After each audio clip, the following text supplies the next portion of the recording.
الرجيم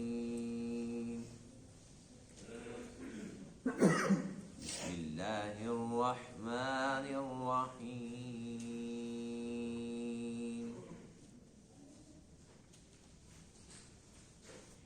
ألم تر كيف ضرب الله مثلا كلمة طيبة كشجرة طيبة أصلها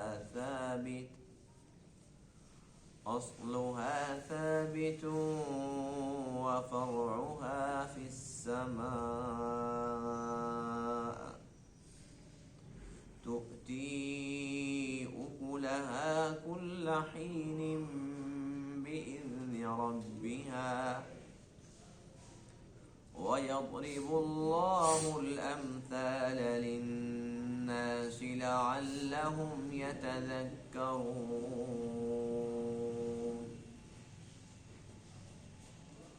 ومثل كلمة خبيثة كشجرة خبيثة اجتثت من فوق الأرض ما لها من قرار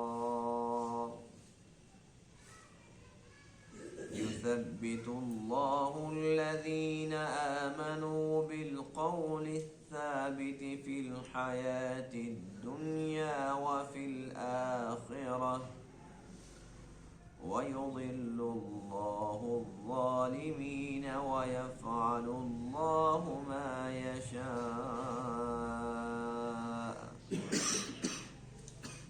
صدق الله العظيم.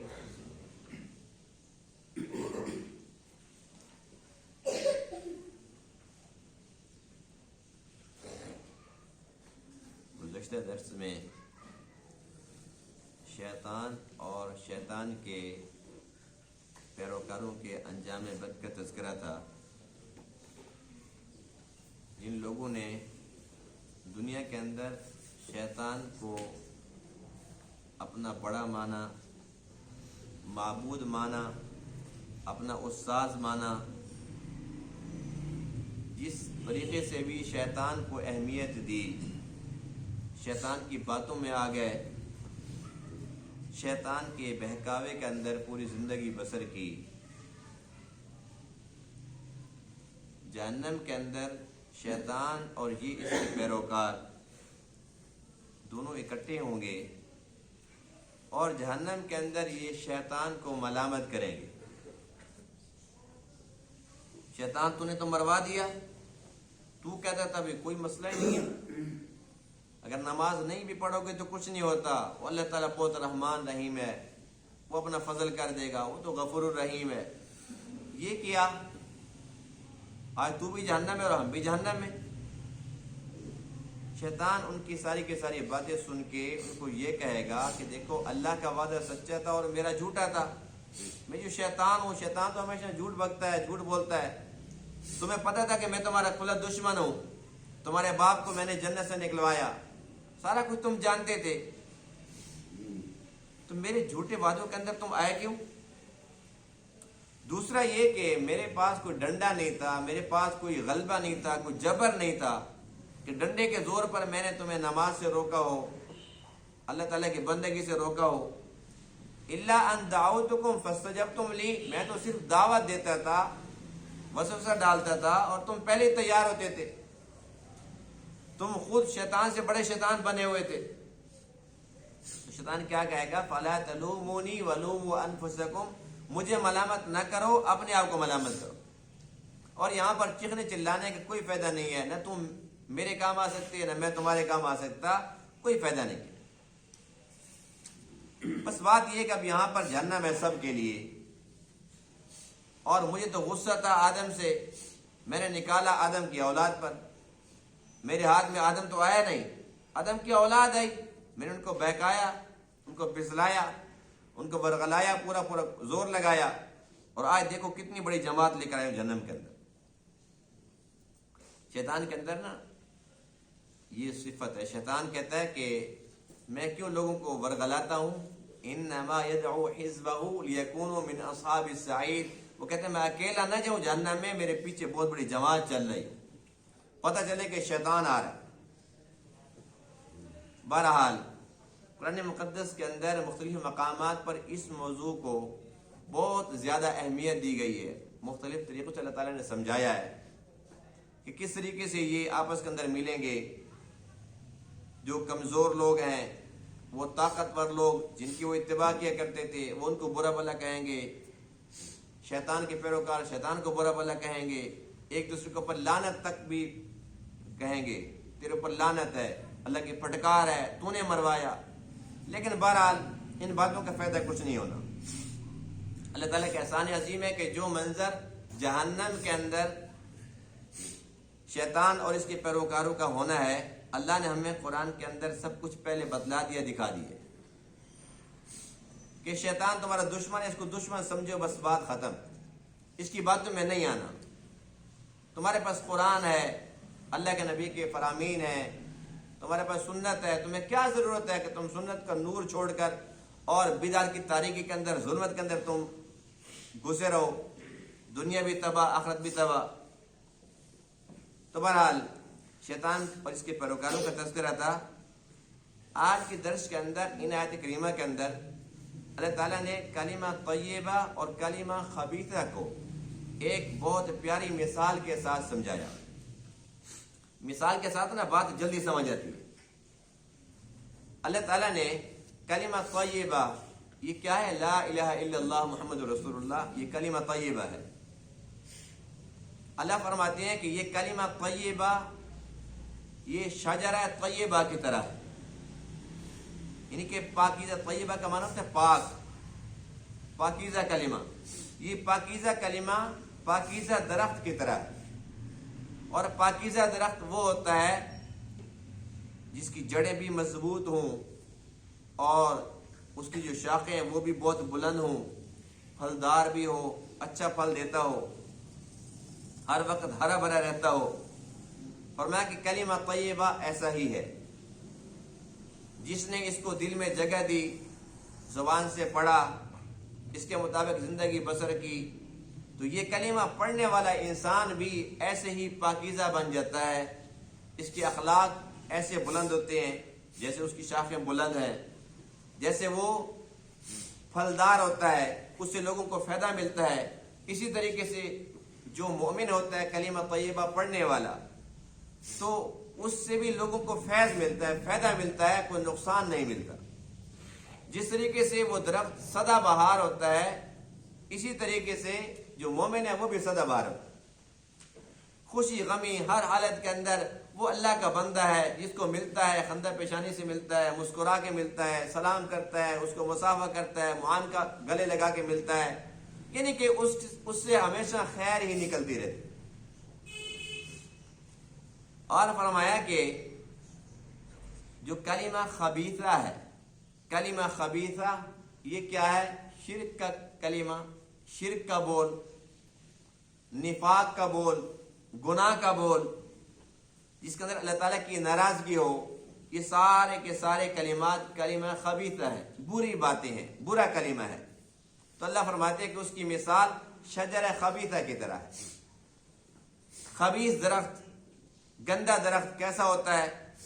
فرمایا کہ اس کی جڑ ہی نہیں ہوتی، اس کی جڑ ہی نہیں ہوتی، زمین کے اوپر پڑا ہوتا ہے، اس کے اوپر پھل بھی لگتا ہے تو وہ بھی گندا ہوتا ہے، کڑوا کسیلا، کسی کام کا نہیں، اور اگر اس کو ایسے پکڑ کے ہلاؤ جڑ ہی نہیں ہوتی، فوراً نکل آتا ہے۔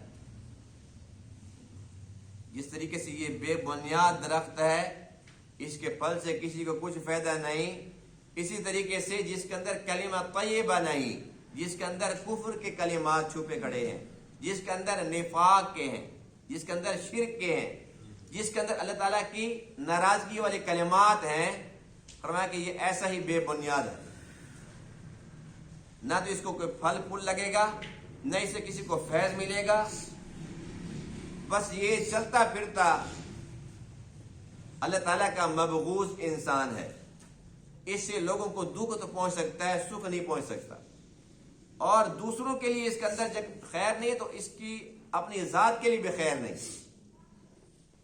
ایسا انسان جب یہ زمین پر چلتا ہے تو زمین کہتی ہے بدبخت ہے، بد نصیب ہے میری پشت پر.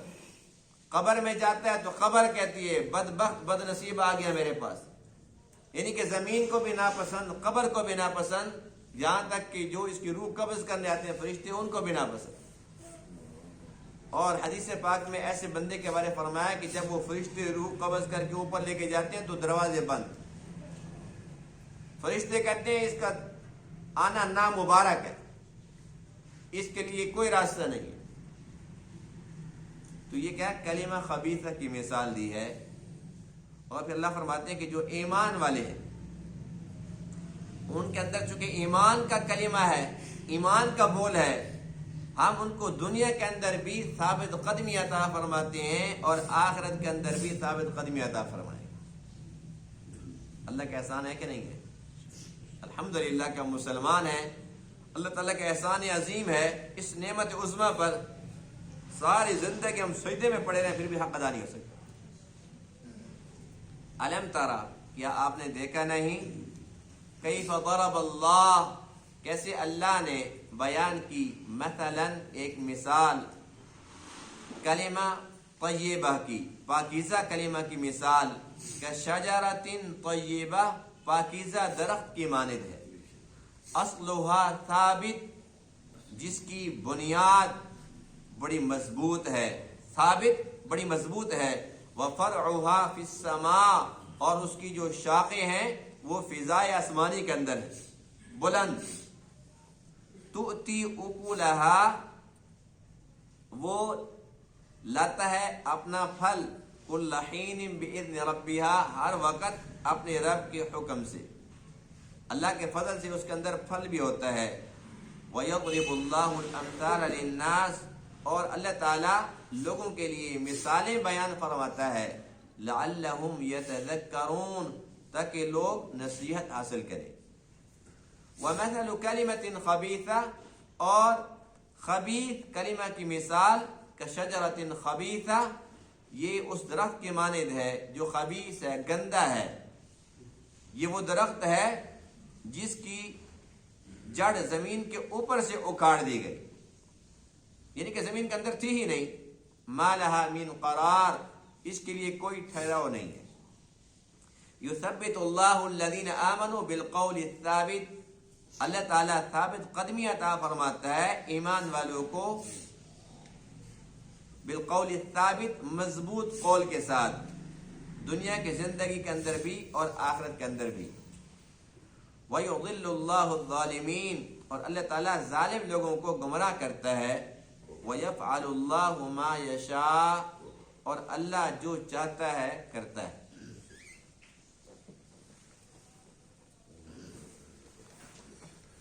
کلمہ طیبہ، یہ کلمہ توحید ہے جو اللہ کو بہت زیادہ پسند ہے. اللہ تعالیٰ نے اس کی مثال شجرہ طیبہ کے ساتھ دی ہے. حضور علیہ السلام بھی صحابہ کرام کو جب سمجھایا کرتے تھے تو مختلف مثالوں کے ساتھ، مختلف طریقوں کے ساتھ. کبھی کبھی ایسا بھی ہوتا تھا اللہ کے نبی صحابہ کرام کے اوپر سوال ڈال دیتے تھے کہ یہ سوال ہے تم اس کا جواب دو. پھر اگر کوئی جواب نہیں دیتا تھا اللہ کے نبی پھر خود جواب عنایت فرماتے تھے، خود سمجھاتے تھے کہ اس کا جواب یہ ہے. عبداللہ بن عمر رضی اللہ تعالی عنہما وہ فرماتے ہیں کہ حضور علیہ السلام نے ایک مجلس کے اندر ارشاد فرمایا کہ بتاؤ کون سا ایسا درخت ہے جو مومن کے ساتھ بہت زیادہ مشابہت رکھتا ہے. تو عبداللہ بن عمر فرماتے ہیں کہ میرے دماغ میں یہ بات آئی کہ یہ کھجور کا درخت ہو سکتا ہے، لیکن پھر میں ڈر گیا کہ میرا باپ عمر بھی بیٹھا ہوا تھا، ابو بکر صدیق بھی بیٹھے ہوئے تھے. فرمایا کہ اس میں بچہ تھا، میں ڈر گیا کہ اگر میں کہہ دوں جی کھجور کا درخت تو میرا باپ ناراض ہو جائے گا، تو بہت بڑا بن گیا تھا. اور ابو بکر صدیق دل میں سوچیں گے کہ بچہ ہو کہ یہ بول پڑا، اور ہم تو خاموش تھے، اور ہو سکتا ہے کہ میری بات ٹھیک نہ ہو تو اللہ کے نبی مجھے ڈانٹ دیں کہ چل اپنا کام کر. تو میں ڈر گیا، لیکن میرے دماغ میں یہی بات آئی تھی لیکن سارے کے سارے خاموش تھے، میں بھی خاموش بیٹھ گیا. تو اللہ کے نبی نے فرمایا کہ تمہیں بات سمجھ نہیں آئی تو میں سمجھا دیتا ہوں کہ وہ کھجور کا درخت ہے. جو کھجور کا درخت ہے نا، یہ ہمارا رشتہ دار بھی ہے. پتہ ہے آپ کو؟ نہیں پتا؟ بڑا گہرا رشتہ ہے اس کے ساتھ. جب اللہ تعالیٰ نے فرشتوں کو حکم دیا کہ جاؤ روئے زمین پر مختلف جگہ سے تھوڑی تھوڑی مٹی لے کر آؤ، وہ مٹی لے کر آئے. وہ جگہ مختلف جگہ کی مٹی تھی نا، کوئی سرخ رنگ کی تھی تو کوئی کالے رنگ کی تھی تو کوئی سفید رنگ کی تھی، کوئی پتریلی زمین سے تھی، کوئی نرم زمین سے تھی. تو اللہ کے نبی فرماتے ہیں کہ بس جب اس تمام مٹی کو ملا کر گارا بنایا گیا، اللہ نے اس سے آدم کو پیدا فرما دیا. اب جب آدم کی اولاد ہوئی، کوئی سفید رنگ والی نکلی، کوئی سرخ رنگ والی، کوئی کالے رنگ والے، کوئی گندمی رنگ والے، اور وہ جو زمین پتریلی تھی کچھ بڑے پتھر دل نکلے، اور جو نرم زمین تھی، نرم مٹی تھی، بڑے نرم طبیعت کے نکلے. تو جیسے جیسے مٹی مختلف تھی، اولاد آدم کے مزاج، ان کے رنگ بھی مختلف نکلے. پھر اللہ کے نبی فرماتے ہیں جب اللہ نے آدم علیہ السلام کو بنا دیا، مٹی بچ گئی. آدم تو بن گیا، اب گارا بچا پڑا ہے، اللہ نے اس سے کھجور کا درخت بنا دیا. تو یوں سمجھ لیں کہ یہ جو کھجور کا درخت ہے، ظاہر سی بات ہے کہ ہمارے باپ سے جو مٹی بچے، تو یوں سمجھو کہ باپ کی بہن ہوئی تو ہماری کیا لگی جی؟ اور کچھ نہیں ہوتا، بول لو، پھپھو لگی نا، کوئی پرچہ ورچہ نہیں ہوتا، ہماری پھپھو بن گئی ہے. تو یہ کھجور ہماری پھپھو ہے نا، پیارا رشتہ. اور اللہ کو یہ درخت بڑا پسند ہے. اس سے اندازہ لگائیں کہ آدم والی مٹی سے، جس کو دست قدرت سے پیدا فرمایا، اس مٹی سے بنایا بھی تو درخت بنا دیا کھجور کا. حالانکہ اللہ نے ہوا کو بھی تو پیدا کرنا تھا، ہوا کو بنا دیتا، اما ہوا کو بنایا تو آدم کی پسلی سے نکالا، اس مٹی سے نہیں بنایا. تو اس لیے کھجور کے درخت کے ساتھ ہمارا بڑا گہرا رشتہ ہے، اور اس سے پتہ چلتا ہے کہ یہ بہت پرانا درخت ہے. اور اللہ کے نبیوں کو یہ کھجوریں بھی بہت زیادہ پسند ہوتی، اور بالخصوص جو ہمارے نبی ہیں، نبیوں کے نبی، فخر الانبیاء، فخر الرسل، اللہ کے نبی کو کھجوریں بہت زیادہ پسند تھی. اللہ کے نبی نے کھجوریں کس طریقے سے کھائی ہیں وہ بھی بتا دوں. ظاہر سی بات ہے، کھانے پینے کی بات آ جائے یہ سنت ہمیں ویسے بڑی اچھی لگتی ہے، اس لیے میں کہتے ہیں جی ہاں یہ ضرور بتائیں. پھر جا کے نا ان سنتوں پہ عمل بھی کرتے ہیں. چلو جی میں نے سنت سمجھ کر نا یہ کام کیے، میں نے مشکل کام تو میں آتے نہیں ہیں. اللہ کے نبی کی جو سنت ہے نا مشکل، وہ یہ تھی. اللہ کے نبی فرمایا کرتے تھے انا نبی السیف، میں تلوار والا نبی ہوں. انا نبی الملاحم، میں جنگوں والا نبی ہوں. لیکن بہرحال میں آپ کو میٹھی میٹھی سنتیں بھی ساتھ ساتھ بتاتا رہتا ہوں تاکہ سارے کے سارے ڈرے نہیں. اللہ کے نبی نے کھجوریں کھائی ہیں مکھن کے ساتھ، مکھن کے ساتھ. اچھا، مکھن کے ساتھ کھا کے پھر صحابہ سے ارشاد فرمایا کہ میں نے کیوں کہا یہ مکھن کے ساتھ؟ فرمایا اس لیے کہ کھجور گرم ہے اور مکھن ٹھنڈا ہے. اب میں نے ملا کے کھایا تو یہ معتدل، مجھے طاقت بھی مل گئی لیکن معدہ گرم بھی نہیں ہوا. پھر اللہ کے نبی نے ایک موقع پر کھجور کو کھایا ککڑی کے ساتھ. ککڑی جانتے ہیں جس کو ہم ترے کہتے ہیں، ککڑی کے ساتھ کھجور کھائی، وہ بھی ٹھنڈی ہوتی ہے. اور پھر ارشاد فرمایا کہ میں نے کھجور کھائی ککڑی کے ساتھ، اس کی گرمی ختم کر دی میں. اور تیسری چیز اللہ کے نبی نے کھجور کو تربوز کے ساتھ کھایا، تربوز بھی ٹھنڈا ہے. تو اللہ کے نبی کے ان مبارک اعمال سے امت کو یہ سبق ملتا ہے کہ کسی بھی چیز کو اگر کھاؤ تو کسی طریقے سے کھاؤ، کسی حد کے اندر رہ کر کھاؤ. یہ نہیں کہ کھجوریں چونکہ اللہ کے نبی کو بڑی پسند تھی میں تو 2 کلو کھاؤں گا، بس وہ 2 کلو کھائی اس کے بعد پھر اگلے جان. یعنی کھانی ہے تو کسی حکمت عملی کے تحت، یعنی کہ چھوڑنی نہیں ہے لیکن کوئی ساتھ ساتھ ٹھنڈی چیز بھی ملا کر کھائی جائے تاکہ اس کا فائدہ ہو اور اس کا نقصان نہ ہو. تو بہرحال عرض میں یہ کر رہا تھا کہ کھجور کا درخت کتنا پرانا ہے، اللہ تعالیٰ کو کتنا پسند ہے. اب اس آیت کریمہ کے اندر جو مثال ہے، اللہ نے مثال بھی شجر طیبہ کے ساتھ دی ہے اللہ کے نبی نے اس کی تفسیر میں فرمایا کہ شجرہ طیبہ کھجور کا درخت. عبداللہ بن عمر فرماتے ہیں جب اس مجلس سے ہم اٹھ کے چلے گئے پھر میں نے اپنے ابا سے بات کی, حضرت عمر سے بات کی, ابا جان جب اللہ کے نبی نے پوچھا تھا نا کہ کون سا ایسا درخت ہے جو مومن کے ساتھ بہت زیادہ مشابہت رکھتا ہے, میرے دل میں خیال آ گیا تھا کہ کھجور کا درخت ہے, لیکن میں ڈر گیا تھا. آپ کا ادب تھا, ابو بکر صدیق کا ادب تھا, میں خاموش رہا کہ میں تو بچہ تھا.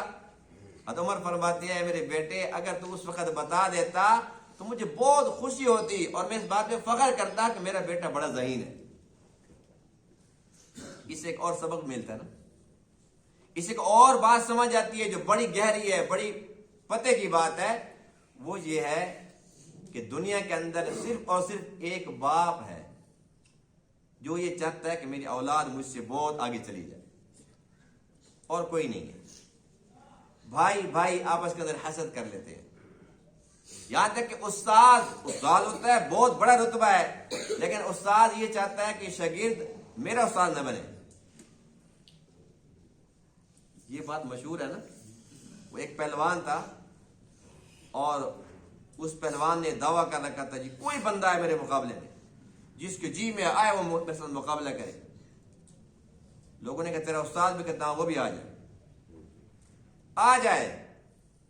تو شیخ سعدی رحمہ اللہ فرماتے ہیں کہ اس کے استاد کو پتہ چلا تو اس نے کہا لے آؤ اس کو. آ گیا میدان میں.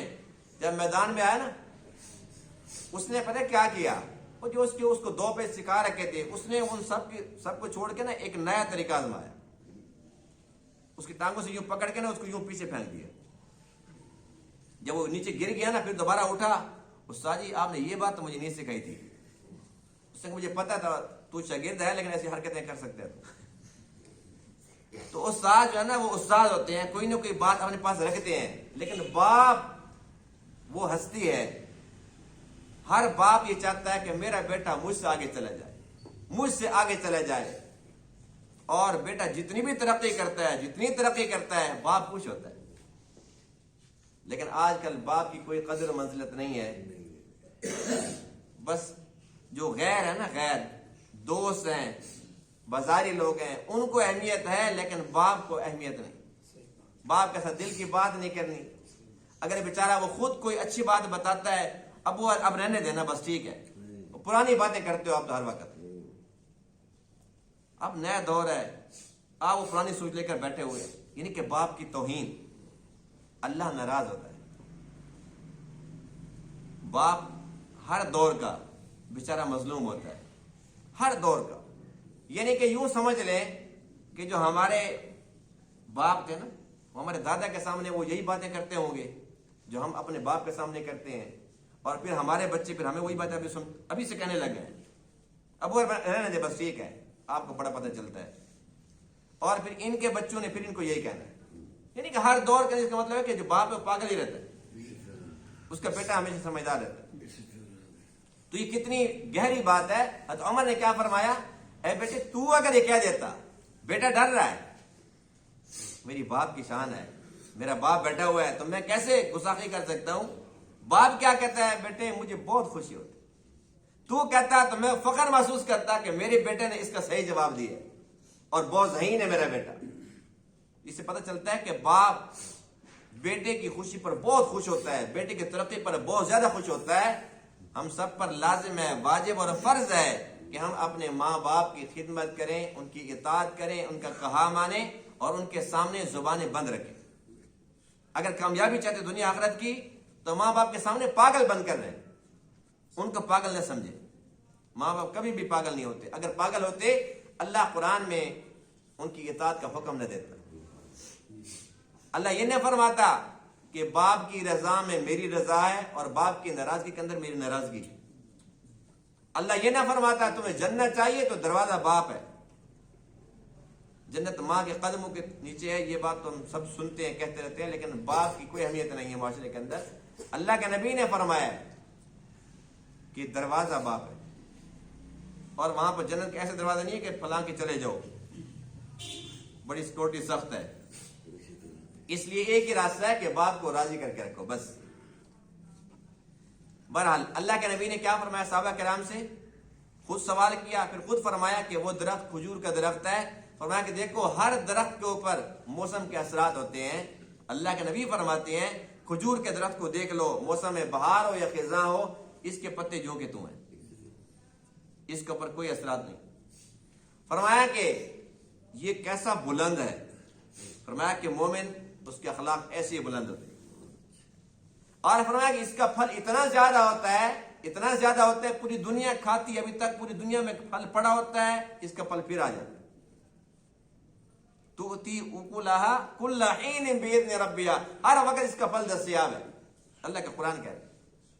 ایسا ہے کہ نہیں ہے؟ ہر گھر میں عموماً کھجوریں ہوتی ہیں، جب بھی جاؤ بازار میں کھجوریں ہوتی ہیں اور ہمیشہ رہتی ہیں. ابھی تک یہ ہوتی ہیں پھر اور آ جاتی ہیں. تو اللہ فرماتے ہیں کہ یہ شجر طیبہ ہے، یہ میرا خاص تحفہ ہے، میرا خاص انعام ہے. فرمایا کہ جس طریقے سے اس کی شاخیں پھیلی ہوئی ہے، اس کے پھل سے لوگوں کو فائدہ مل رہا ہے، اسی طریقے سے جو مومن ہے اس کے اخلاق بہت بلند ہیں اور اس سے ہمیشہ لوگوں کو فیض ہی ملتا ہے، ان کو فائدہ ہی ملتا ہے. فرمایا کہ یہ بالکل سیدھا ہے، ٹیڑھا نہیں ہے. مومن کو بھی ایسے سیدھا ہونا چاہیے. اور فرمایا کہ اتنا اونچا درخت ہے اور بالکل سیدھا درخت ہے، لیکن پھر بھی یہ ہوا سے اسے کچھ بھی نہیں ہوتا. کیوں کچھ نہیں ہوتا؟ کہ اس کی جڑ بڑی مضبوط ہے. اصلھا ثابت، اس کی جڑ بڑی مضبوط ہے. نظر تو نہیں آتی لیکن بہت مضبوط ہے، اس لیے جب یہ بڑا ہو جاتا ہے اس کو پانی دینے کی ضرورت پیش نہیں آتی، یہ نیچے سے خود پانی لیتا رہتا ہے.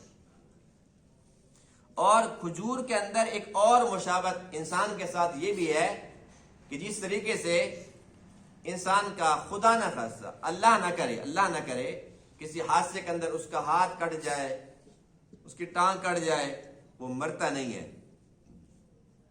لیکن اگر اس کی گردن کٹ جائے تو وہ مر جاتا نا. اسی طریقے سے کھجور کی حجامت کرتے رہو، اس کے بال کاٹتے رہو اوپر سے، اسے کچھ نہیں ہوتا. اگر گردن سے اس کو کاٹ دو یہ مر جاتا ہے.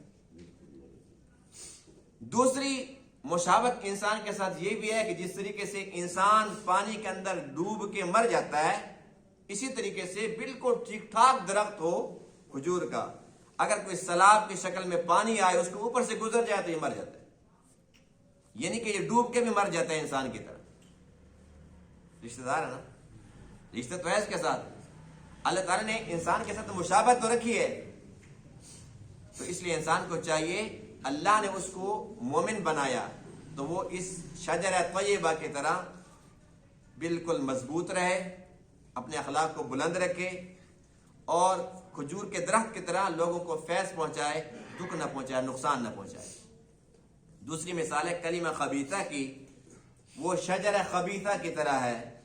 حدیث پاک میں اس کی تشریح یہ ہے، فرمایا کہ جس طریقے سے قرطمے کا یہ پھل ہے، فرمایا کہ پھل بھی لگتے ہیں حالانکہ بڑے خوبصورت ہوتے ہیں. کھیت میں پڑے ہو نا جس طریقے سے کسی کو یہاں پر مالٹے گرا رکھے ہو، لیکن اس کو کھا کر دکھاؤ. فرمایا کہ اتنے پھل لگے ہوئے ہیں لیکن اس کی جڑ انگلی کے ساتھ یوں کھینچو تو جڑ ختم، اس کی جڑ نہیں ہے. اللہ فرماتی ہیں یہ ایسے ہے ما لہا من قرار، کوئی ٹھہراؤ نہیں ہے. کھجور کو کھینچ کر دکھاؤ، نہیں کھینچ سکتے. اس کو تم کھینچ سکتے ہو. فرمایا کہ دیکھو ایک تو اس کی جڑ نہیں ہے، یہ بے بنیاد چیز ہے. دوسرا یہ کہ اس کا پھل اتنا گندا ہے، اتنا بد ذائقہ بد مزہ ہے کہ کوئی اس کے قریب بھی نہیں جاتا. اب بچوں کو چھوڑ دو، جانوروں کو چھوڑ دو، جانور بھی نہیں کھاتے. تو فرمایا کہ جو کافر ہے، جو منافق ہے، جو مشرک ہے، اس کے اندر جو بول ہیں، جو اس کے کلمات ہیں، وہ اتنے بدبودار ہیں، اتنے گندے ہیں، اور یہ خود اتنا گندا ہے کہ اس سے کسی کو فیض نہیں ملتا. اور جس طریقے سے وہ یوں ادھر جا رہا ہے، ادھر جا رہا ہے، ادھر جا رہا ہے، فرمایا کہ اسی طریقے سے یہ کبھی ادھر منہ مارتے، کبھی ادھر منہ مارتے، کبھی ادھر منہ مارتے. جیسے وہ بے بنیاد، اس کے پاس کلمہ طیبہ نہیں ہے، لا الہ الا اللہ نہیں ہے، اس کے پاس بنیاد نہیں ہے، یہ بے بنیاد ہے.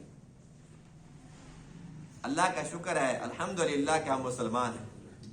اللہ فرماتے ہیں کہ جن کو میں نے ایمان کی دولت سے نوازا ہے، میرا وعدہ ہے کہ ان کو دنیا کے اندر بھی ثابت قدمی عطا فرماؤں گا اور آخرت کے اندر بھی ثابت قدمی عطا فرماؤں گا. اب دنیا کے اندر ثابت قدمی کیا ہے؟ اور آخرت کے اندر ثابت قدمی کیا ہے، اس پر اگر زندگی رہی باقی تو انشاءاللہ کل تفصیل کے ساتھ بات کریں گے، کیونکہ اس موضوع پر کم سے کم آدھا گھنٹہ کم سے کم اور چاہیے، اور آج وقت پورا ہو چکا ہے، تو میں یہ نہیں چاہتا کہ آج اتنے ہم بات کر لیں کہ کل سارے کے سارے بھاگ جائیں، تو اس لیے اس کی تفصیل انشاءاللہ آخری آیت کی انشاءاللہ کل کریں گے۔ جو کچھ کہا سنا اللہ تعالیٰ اس کو سمجھنے، اس پر عمل کرنے کی توفیق عطا فرمائے۔ وآخر دعوانا الحمدللہ رب العالمین۔